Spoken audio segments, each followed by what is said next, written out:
Olá, aqui é Ricardo Câncio Santos para o trilhacerta.com. Quero mandar um abraço pro pessoal de São Paulo aí, um abraço para o Ivan, muito tempo que a gente não se vê.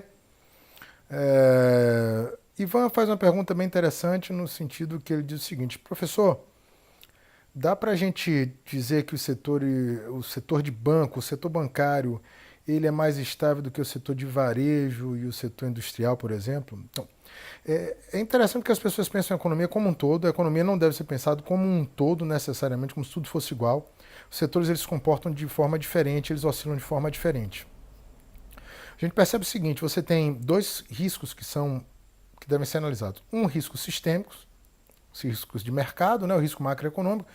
Nós tivemos hoje esse risco, notadamente, a queda foi generalizada, então foi um risco sistêmico, alta do dólar, alta do risco, alta das expectativas em relação à taxa de juros futura. Então você tem um risco sistêmico, esse é o risco de mercado. Então todos são afetados,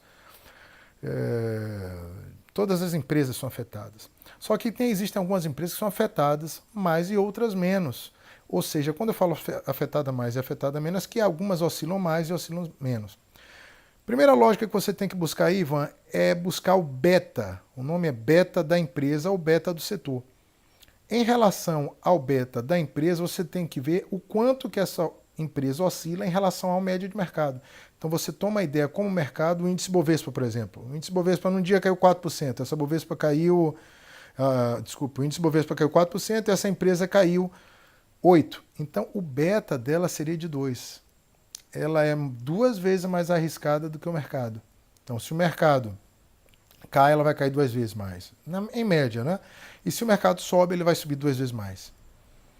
Então, cada empresa pode ser avaliado com beta em relação ao mercado como um todo, e você pode avaliar um setor também. Por exemplo, o beta de um setor de alimentos básicos vai ser diferente do beta de um setor de turismo, por exemplo. Alimentos básicos você vai ter que comer sempre, meu amigo.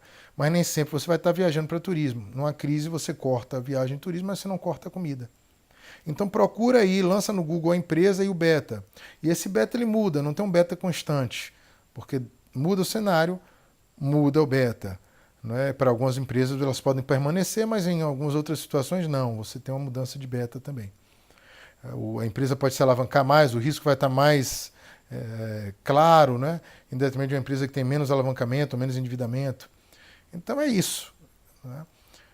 Em relação específica ao setor bancário, avalia também a empresa dentro do setor bancário, avalia a empresa dentro do setor industrial e avalia a empresa dentro do setor de varejo. Tá certo? Eu acho que deu para dar uma clareada. Vou dar uma descansada, que o dia foi longo hoje. Um grande abraço, Ricardo Câncio Santos, para o trilhacerta.com.